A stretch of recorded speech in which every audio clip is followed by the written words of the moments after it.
Hello বন্ধুরা, আশা করছি সবাই ভালো আছো, সুস্থ আছো, যে যেখান থেকে দেখছো। আজকে তোমাদেরকে আমি তৈরি করে দেখাবো দোকানের মতো পারফেক্ট মেয়োনিজ। দেখতেই পারছো আমি 2টা ডিম নিয়ে নিয়েছি, ভালো করে পরিষ্কার করে ধুয়ে। এখন আমি ঠান্ডা পানিতে 2টা ডিম সিদ্ধ করতে দিয়ে দেব এবং একটা ঢাকনা চাপিয়ে দিয়ে দিলাম।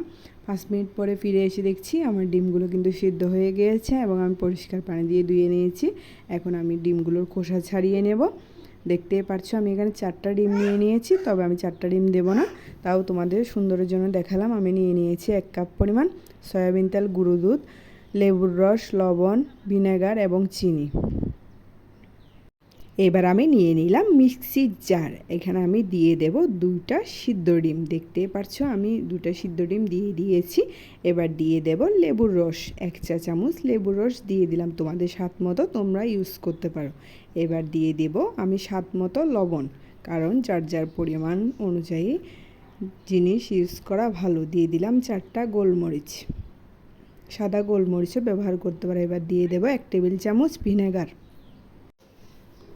ভিনেগার দিয়ে দেওয়ার পর এবার আমি দিয়ে দিচ্ছি 1 টেবিল চামচ চিনি। চিনিটাও তোমাদের স্বাদ মতো ইউজ করতে পারো। তারপর নিয়ে নিলাম 1/2 কাপ পরিমাণ গুঁড়ো দুধ। এখানে তোমরা মিল্ক দুধ দিয়ে কিন্তু বানাবে না, সবসময় গুঁড়ো দুধ ইউজ করবে। এবার আমি 1/2 কাপ তেলের থেকে অল্প পরিমাণ তেল দিয়ে প্রথমবার মিক্সিতে ভালো করে গ্রাইন্ড করে নিব। এখানে আমি 1 কাপ তেল এই কারণে বলেছিলাম, কারণ আমাদের বড় কাপগুলো এই জারগুলোতে 1/2 কাপ তেল হয়ে থাকে, তাই আমরা প্রথমবার মিক্সিতে দিয়ে গ্রাইন্ড করার পরে দেখতেই পারবে তোমরা কীরকম টেক্সচারটা চলে এসেছে।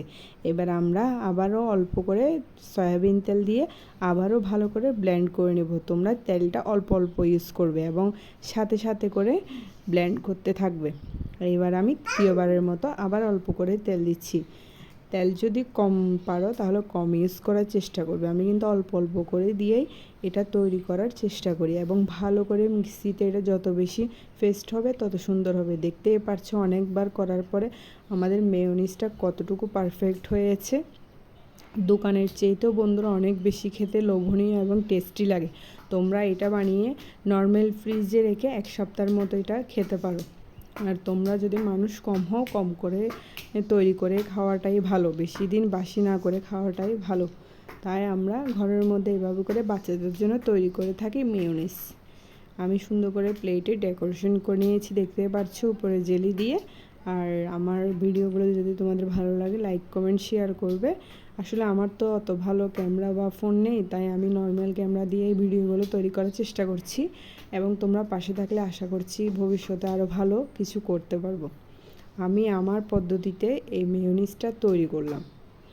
এক একজন এক এক রীতিতে এক এক পদ্ধতিতে রান্না করে তৈরি করে দেখায়, যে যারটা বেশি ভালো লাগে সে ট্রাই করে দেখে। আমিও শিখতে শিখতে অনেক কিছুই শিখেছি। যখন রান্নার হাত ধরেছিলাম তখন কিন্তু কিছুই জানতাম না, এখন আস্তে আস্তে সব কিছুই জানছি।